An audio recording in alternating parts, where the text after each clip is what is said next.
बात हुई बायबैक्स की, ओपन ऑफर्स की और डी लिस्टिंग्स की। तो ये जो बाजार का हिस्सा है ये बहुत ज्यादा गर्म है।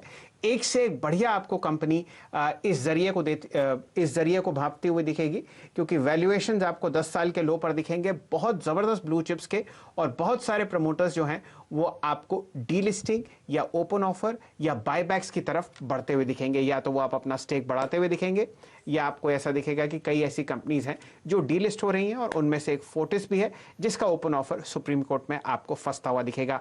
ऑल टाइम हाई 220 रुपए की आपके सामने 123 रुपए के आसपास ट्रेड करता हुआ आपको दिखेगा। चलिए वापस बाजार पर आते हैं, श्रीकांत चौहान साहब से जुड़ते हैं। चौहान साहब, आपने शानदार रिकवरी देखी निफ्टी पर, 107 अंक ऊपर 99.22। बैंक निफ्टी पर आपने 422 अंक की तेजी देख रहे हैं, 20,325।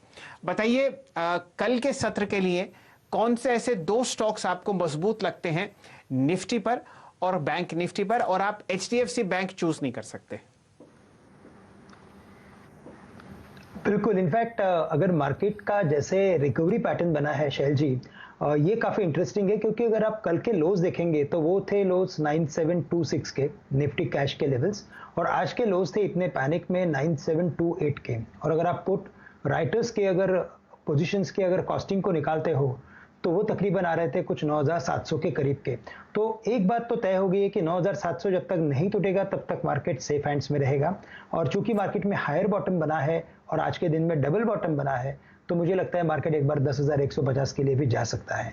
अगर मुझे स्टॉक चूज करने हैं तो यस, एचडीएफसी बैंक ऑलरेडी चल चुका है, तो ठीक है, मुझे लगता है कि हमें प्राइवेट बैंक्स के ऊपर फोकस करना जरूरी है, क्योंकि वहां पे एक तो वो इंडेक्स हेवी वेट्स भी है, और साथ ही साथ अगर मार्केट में अगर मोमेंटम लाना है तो मुझे लगता है कि उनमें से ही अच्छा एक मोमेंटम देखने को मिल सकता है। तो मुझे लगता है कि आईसीआईसीआई बैंक स्टॉक ऐसा है कि जिसे हम लॉन्ग करके चल सकते हैं, क्योंकि ये स्टॉक मल्टी बॉटम बना के एक रिकवरी पैटर्न बना चुका है। अभी थोड़ी देर पहले हिमांशु ने इसे कवर भी किया था मुझे लगता है, और उन्होंने बताया था कि मल्टी बॉटम्स बने हैं, तो बिल्कुल ये स्टॉक यहाँ से एक बार वापस 355 या 360 के लेवल्स को छू सकता है। तो करंट लेवल से इसे लॉन्ग करें with revise stop loss at 335। साथ ही साथ मुझे लगता है एक एचडीएफसी लिमिटेड पे हम एक लॉन्ग पोजीशंस बना सकते हैं, और यहाँ पे एक अच्छा फ्लैग फॉर्मेशन बना है, और इस फ्लैग फॉर्मेशन के बेसिस पे ये स्टॉक शायद 1900 या 1930 के लेवल्स को भी छू सकता है।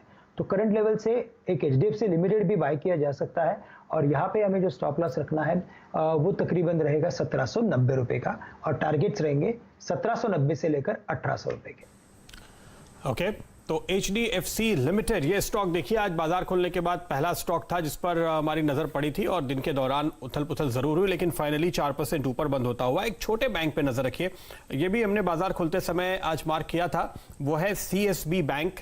रिजल्ट आने के बाद से हम देख रहे हैं कल भी यहाँ पर खरीदारी दिखी, और आज फिर से एक गैप अप के बाद अच्छी तेजी देखने को मिली है। ये स्टॉक जब लिस्ट हुआ था उस वक्त जरूर यहाँ पर आपने काफी ऊपर के लेवल देखे थे, और मैं फिर से याद दिला देता हूं केवल आपको कि ये करीब करीब 313-314 रुपए के आसपास तक था। उसके बाद एक लंबा करेक्शन, और अब फिर ऐसा लगता है कि रीजनेबल लेवल्स पे आपको बाइंग आती हुई दिखाई दे रही है, खासतौर पे हालिया नतीजे के बाद। अगर इस चार्ट पे आप नजर डालें हिमांशु, क्या देखते हैं आप सीएसबी बैंक पे? देखिए, क्लियर कट ये चार्ट बताता है कि यहाँ पर लोअर लेवल्स पर काफी अच्छा एक्यूमुलेशन हुआ है, और अब जिस स्टेज में ये चार्ट है ये सजेस्ट करता है कि यहाँ पर एक मोमेंटम, जिसे कहते हैं कि मोमेंटम के साथ यहाँ पर प्राइस एक्शन बनता हुआ देखने को मिल सकता है। नई पोजीशन के लिए मुझे लगता है कि 142 रुपए का यहाँ पर स्टॉप लॉस लगा के करंट भाव पर बाय किया जा सकता है, और बहुत शॉर्ट टर्म में मुझे लगता है कि यहाँ पर 180 से 190 रुपए तक के टारगेट सीएसबी बैंक में आते हुए देखने को मिल सकते हैं।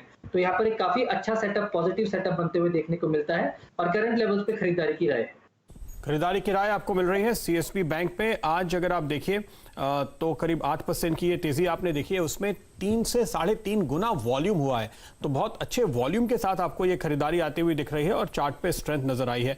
आखिर के घंटे में कुछ और स्टॉक जहां पर अच्छी खरीदारी देखने को मिल रही है, वालचंद नगर मेरी नजर में आ रहा है, जहां पे आपने अभी अभी करीब 4% का एक और स्विंग देख लिया, अब ये करीब 8% ऊपर होगा। यहां पर भी अगर आप वॉल्यूम देखें तो औसत से करीबन 3.5-4 गुना वॉल्यूम के साथ आपको ये मूव आता हुआ दिखाई देगा वालचंद नगर का, और ये बहुत ही हाई बीटा स्टॉक है। श्रीकांत, अगर आप इस पर नजर रखते हो, वालचंद नगर इस वक्त आप देखिए करीब करीब अपने स्विंग हाई को पार करने की कोशिश में जा रहा है, तो फिलहाल ब्रेकआउट से थोड़ा दूर। बिल्कुल, इनफैक्ट ये काफ़ी हाई बीटा स्टॉक है और अगर कभी भी मिड कैप मार्केट में अगर एक तेज़ी बनती है, तो हम कुछ एक स्टॉक्स के ऊपर ध्यान रखते हैं, जैसे लाइक कावेरी सीड्स है या तो वालचंद नगर है। तो यहाँ पे या सीडीएसएल है, तो वहाँ पे काफ़ी अच्छा मोमेंटम होता है और एक अच्छे मोमेंटम के साथ अच्छा एक ट्रेड भी मिलता है। मुझे लगता है ये वालचंद नगर में भी करंट लेवल्स पे एक खरीदारी का मौका है और ये शायद 50 रुपए के करीब जा सकता है, क्योंकि वहाँ पे इसे एक मल्टीपल रेजिस्टेंस का एक अच्छा खासा एक पड़ाव लगता है, वहाँ पे आ सकता है करके। तो करंट लेवल से लॉन्ग करें, 47 के करीब ये ट्रेड कर रहा है, 47 के करीब। स्टॉप लॉस काफ़ी नज़दीक का रखना है। मुझे लगता है कि स्टॉप लॉस हम 45 रुपए 50 पैसे का रखेंगे तो भी चलेगा, क्योंकि इसमें एक अच्छी वॉल्यूम बेस्ड एक्टिविटी हुई है और टारगेट्स रहेंगे यहाँ पे 49 से लेकर 50 के। चलिए, ये राय आपको मिल रही है वालचंद नगर पर, लेकिन एक स्टॉक जहां पर आपको बहुत जबरदस्त वॉल्यूम ब्रेकआउट आ रहा है प्रदीप जी, वो आपका फेवरेट काउंटर है अशोका बिल्डकॉन।